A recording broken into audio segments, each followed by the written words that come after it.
트럼프 대통령이 지난달 20일 취임 선서를 하자마자 캐피탈 원 아레나로 이동을 했습니다. 관중을 앞에 두고 상징적인 행정명령에 서명을 했는데 화제가 된 건 당연 그 파리 기후협약 탈퇴였습니다.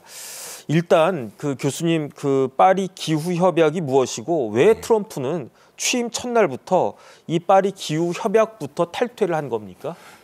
일단 우리가 파리 기후 협약이라 알고 있는데 일단 대외적인 부분에서는 파리 협정 이렇게 통합니다. 이게 네네.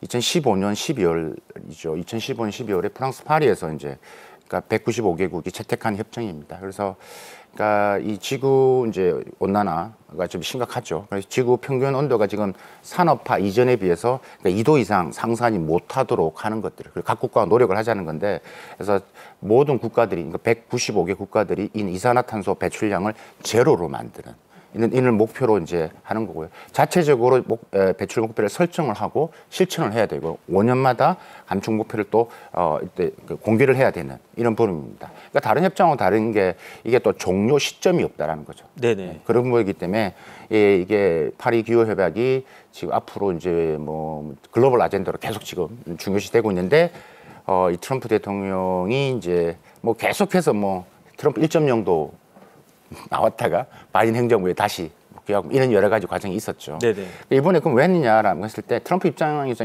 이 파리 기후협정이 사실 눈에 가시 같은 부분입니다. 일단은 크게 두 가지로 보시면 될 것 같습니다. 그러니까 석탄, 석유, 미국 많이 나는데 이 하석 연료를 사용을 제한하자.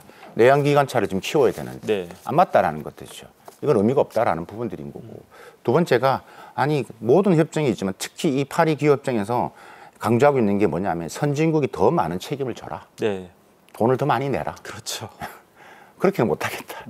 라는 것들이거든요. 그래서 이제 이런 부분들이 있기 때문에 여러 가지 이 자판 추산 계산기를 두드려 봤을 때 이건 우리한테 미국에 이게 도움이 되지 않는다라는 거죠. 그래서 지금 교수님 말씀하신 것처럼 트럼프 대통령은 파리 기후협약에 대해서 굉장히 감정이 안 좋은 것 같아요. 제가 찾아보니까 파리 기후협약은 불공정하고 일방적인 강도짓이다 이런 표현까지 썼고, 그다음에 미국은 중국이 처벌받지 않고 오염을 배출하는 동안 미국 기업을 방해하지 않을 것이다 이런 표현까지 썼는데 어떤 의미로 이런 말을 쓴 겁니까? 이게 지금 트럼프 2.0의 지금 이제 화석 원자력 발전 이렇게 회귀 목적 이런 것을 봤을 때는 지금 아까 앞에서 말씀 두 가지도 있지만 결국 중국이 또 중심이 있는 거거든요. 네네. 그러니까 그 목적을 이제 저는 뭐 이게 뭐 세 가지로 좀 보고 있는데, 첫 번째가 이렇게 됨으로써 결국 중국 전기차만 좋은 거 아니냐. 중국 전기차가 계속 굴곡이 있고 지금 뭐 비아디가 지금 한국에도 들어오고 있지만 이 중국 전기차 신에너지차가 중국이 결국 모든 시장을 다 하게 되면 미국은 돈만 내고 뭐가 도움이 되느냐라는 부분. 결국 또 중국으로 또 들어가는 이슈가 되는 거고요. 이 이슈가 커지면서 중국은 또 뭐 하냐면 지금 이 풍력 발전, 그러니까 트럼프 대통령은 이제 이런 풍력 발전 안 하겠다는 건데, 그러니까 지금 뭐 신에너지, 이 기후 변화에 따라서 이게 풍력 에너지가 중요한데 이 풍력 터빈, 태양광 패널 이 모든 게 이제 뭐 중국에 의해서 만들어지고요. 거의 핵심 강물인 우리가 또 이야기했지만 히토리도 마찬가지고 다 중국에 의존하고 있고 이런 방향성이 다 중국에 가 있다라는 것들. 이걸 왜 하냐라는 것들인 거죠. 그래서 중국을 들어가는 거고, 또 하나는 이제 우크라이나 전쟁 때문에 기름값이 폭등했는데 아니 그때 말이야 우리가 돈을 더 벌 수 있었는데 이런 것들이 우리가 말하는 지금 뭐 이 기후 변화 때문에 결국 미국에 이게 도움이 되지 않는다라는 그러니까 이런 복합적인 부분들이 다른 의도가 묻어 있지 않나라는 생각입니다. 그런데 이제 트럼프 대통령 입장에서 보면 교수님 설명해 주신 것처럼 파리 기후협약을 탈퇴하는 것이 미국의 이익에 부합하는 것이다. 이런 식으로 설명을 하고 있는 것 같은데, 그렇다라고 하면 이러한 탈퇴에 대해서 미국 내 분위기는 어떻습니까? 환영하는 분위기입니까? 결론적으로 말씀드리면 일단 반대가 더 많은 것 같습니다. 반대가? 이게 전반적인 대세인데, 사실 요즘 무역 관세도 최근에 많이 하면서 이야기를 뭐 특히 캐나다, 멕시코 지금 하면서 뭐 속보에 의해서 한 달간 또 보류가 됐는데요. 그런 말을 하지 않습니까? 미국이 성장하기 위해서 이익을 내기 위해서는 지금 단기간에 고통 감내를 해야 된다. 이런 식의 이야기를 하고 있는데, 사실 지금 뭐 최근에 지금 미국 시카고 대학 뭐 이런 여론조사에서 보면요, 뭐 지금 뭐 거의 뭐 한 1,147명 여론조사를 했었어요. 네네. 근데 지금 탈퇴 지지하는 게 21% 정도 나오고요. 네네. 반대가 한 52% 정도 나오고 있습니다. 그럼 반대가 훨씬 많네요. 그렇습니다. 그러니까 네네. 결국 이제 하고 그다음에 중국도 뿐만이 아니라 뭐 중국은 당연히 반대를 하는 거고 그다음에 네네. 이 EU 같은 경우도 당연히 이제 반대를 하고 있기 때문에 이런 부분에 있어서의 지금 뭐 미국을 바라보는 시선은 곱지 않다. 그러니까 전 세계가 이미 다 들어가 있는데 미국 혼자서 이렇게 하고 있기 때문에 지금 뭐 이런 모든 총을 다 지금 받고 있다라고 보시는 게 맞을 것 같습니다. 그러니까 이제 다른 나라들이 반대하는 건 제가 이해가 되는데 미국까지도 반대하고 있다. 이건 조금 의외다 이런 생각이 듭니다. 어쨌든 트럼프의 이러한 그 파리 기후협약 탈퇴로 인해 가지고 전 세계적으로 어떤 영향이 있겠습니까? 저는 한 3가지 정도로 네네. 좀 말씀드릴 수 있을 것 같은데요. 지금 일단 뭐 한 1년 정도 완전 탈퇴까지 이제 한 1년 정도 시간이 이제 필요한데 이게 파리 협약에 이제 가입하지 않을 경우 이제 안 한 나라가 지금 미국, 이란, 리비아, 예멘 4개국입니다. 네네. 전 세계가 다 지금 했는데 그렇지 않습니까? 네네. 특히 세계 넘버원인 미국이 이렇게 되니까 이제 뭐 선진국은 미국밖에 없는 것 같은데요. 네. 이 4개국이 그렇습니다. 그럼 어떤 영향이 있는 3가지인데요. 첫 번째가 이제 유엔 분담금이 이제 미국이 세계 1위라고 하지 않습니까? 네. 분담금이 제일 많습니다. 거의 한 20% 정도를 차지하는데 이거 돈 안 내겠다고 하니 이 뭐 지금 일단 그러면 이 파리 기후 변화 혹은 개도국 기후 대응을 위한 지원, 그러니까 개도국 지원 부분들이 있거든요. 그러니까 그런 부분에 재원상의 문제가 발생하면 이게 제대로 작동될 것이냐. 그리고 돈 없는 이런 이 국제적인 기구가 움직일 수 있느냐라는 각 돈이 들어가는 부분들이기 때문에 첫 번째가 있는 재원상의 문제로 이 전체 파리 기후 협정의 이런 작동 메커니즘 이게 어느 정도 문제가 생길 수 있다. 두 번째가 미국이 이제 중국 다음으로 가장 온실가스를 배출을 많이 하는 국가. 네네. 이 국가입니다. 환경오염도 계속 만들어내는 거죠. 예. 그래서 뭐 이게 지금 뭐 온실가스 배출량이 지금 그러면 만약에 아니면 한 30억 톤 정도로 추가될 것으로 보여지는데 이럴 경우 이제 뭐 다른 나라만 한다고 되는 거냐, 세계 2위가 동참하지 않으면 무슨 네네. 의미가 있겠냐라는 거. 세 번째가 이제 이 도미노 현상이죠. 지금 미국 탈퇴하니까 지금 다른 나라들도 지금 뭐 우리도 눈치 보면서 감축하자. 네. 감축을 해야 되는데 살 빠진다든지. 네. 그럼 거기에 따라서 지금 뭐 이제 뭐 같이 탈퇴를 한다든지 이런 여러 가지로 이 도미노 현상이 지금 조짐이 보인다라는 거예요. 네. 그러면 이 파리 협정 자체가 이제 의미가 없어지는 거죠. 그 파리 협약이라고 하는 게 결국 고통을 분담하고자 하는 것인데 고통을 분담하고 싶은 사람이 누가 있겠습니까? 그런데 이런 와중에 중국이 기후 대응의 새로운 리더 역할을 자처하고 나섰다 이런 보도가 있는데 다시 말해서 중국이 기후 위기 극복을 위한 국제 협력도 강조하고 친환경 정책을 강화하겠다 이런 내용이에요. 그런데 중국이 그런 역할을 한다 조금 어색하다 그런 느낌이 드는데 어떤 이야기입니까? 지금 중국이 가장 신났습니다. 네네. 예, 신났습니다. 좋다고. 네. 이럴 때 적극적으로 가자.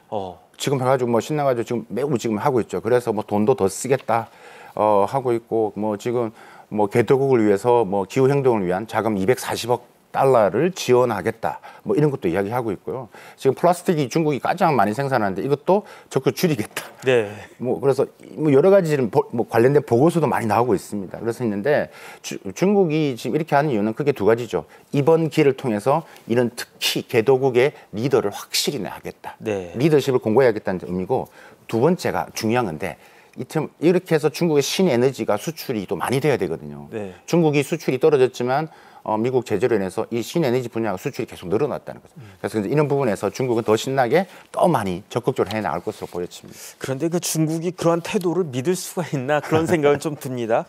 그런데 이제 트럼프 2기 행정부는 지금 여태까지 이야기 나눴던 파리 기후협약뿐만 아니라 이건 좀 깜짝 놀랐는데 어쨌든 WHO 세계보건기구도 탈퇴하겠다라고 유엔에 공식 통보를 했다라고 하는데 네. 왜 WHO가 그렇게 못마땅하게 느껴지는 겁니까? 이것도 사실 예견되어 있던 거는 저희들이 보고 있는데 네네. 사실 코로나 당시 WTO 대응에 대해서 불만이었죠. 그러니까 일단 너무 친중 성향이다.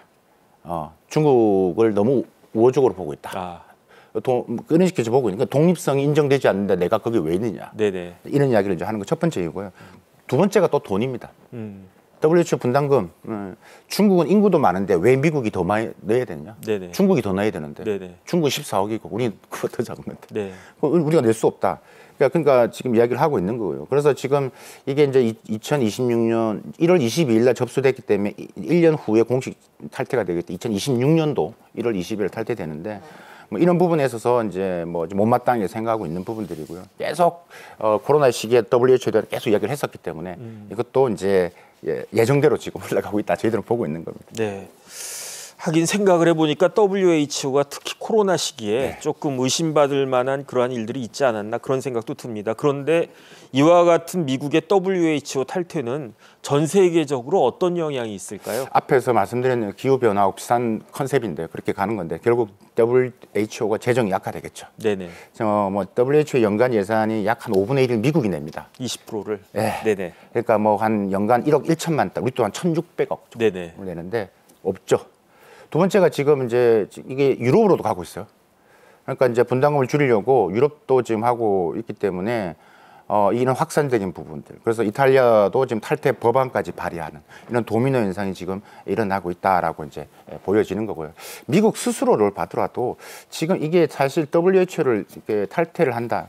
가입된 거 안 된 건 차이가 크거든요. 그러니까 예를 들면 뭐 코로나 때도 마찬가지지만 발병 데이터, 전염병, 그다음에 뭐 질병, 뭐 유전체 정보 이런 것들 다 공유를 하는데 그 공유된 데이터를 가지고 백신이라든지 치료제를 만드는데 이걸 이제 못 받게 되는 거죠. 그러면 이제 미국에서 도태될 수도 있는 것들. 이런 내부적인 목소리도 미국 내에도 많다. 어쨌든 말씀드렸다시피 전반적인 재정 악화와 그다음에 이 도미노 현상으로서 이 WHO의 또 힘도 글로벌적인 힘도 지금 약화될 수밖에 없는 지금 상황에 놓여 있다. 이렇게 말씀드릴 수 있겠습니다. 그래서 지금까지 말씀 나눈 거를 좀 정리를 하면 미국이 WHO와 파리 기후협약을 탈퇴를 하게 되면서 미국이 지금까지 주도해 왔던 이러한 다자주의 체계가 붕괴할 수도 있겠다 이런 생각이 들고요. 그다음에 뭐 붕괴까지는 모르겠지만 어쨌든 이와 같은 탈퇴가 국제무역 통상 환경에 아주 큰 영향을 미칠 것 같긴 한데 그러면 우리나라 같은 나라 수출을 뭐 통해 아주 먹고 살아야 되는 우리나라 같은 경우에도 큰 영향을 받을 것 같은데 우리나라는 어떤 대책을 지금 가지고 있습니까? 지금 뭐 트럼프 대통령이 지금 말씀하셨던 뭐 WHO라든지 뭐 그다음에 기후 변화뿐만 아니라 지금 해외 원조하는 것들, 지원하는 것들 모두 지금 줄이겠다고. 네네. 이런 상태까지 온 단계입니다. 그래서 결국은 이런 것 같습니다. 지금 트럼프 대통령의 이제 거래주의 그다음에 또 외교적 성과주의. 트럼프 대통령이 거래도 하지만 노벨 평화상에 대한 관심도 많고 그러니까 이런 심리적을 이용해서 우리 정부가 이런 거래주의와 성과주의를 좀 활용할 필요가 있다. 그래서 이런 부분에 있어서 우리의 입장, 그다음에 우리의 대한민국이 갖고 있는 이런 지정학적, 그다음에 지경학적인 중요성을 계속 강조할 필요가 있고 지금 트럼프 대통령이 지금 보고 있는 게 아직까지 응급을 안 하고 있다는 것, 있다라는 것은 여러 가지 좀 지켜보겠다는 거기 때문에 이번 미일 정상회담 내용을 조금 더 벤치마킹을 해서 우리만의 경쟁력을 가지고 협상에 임하는 그다음에 외교적 라인을 통해서 접근하는 이런 작업들이 좀 빠르게 일어나야 될 것 같습니다. 네. 예상은 했는데요. 그럼에도 불구하고 트럼프 위기 시대를 맞이해서 많은 변화가 벌써부터 일어나고 있는 것 같습니다. 추이를 계속 지켜봐야 할 것 같습니다.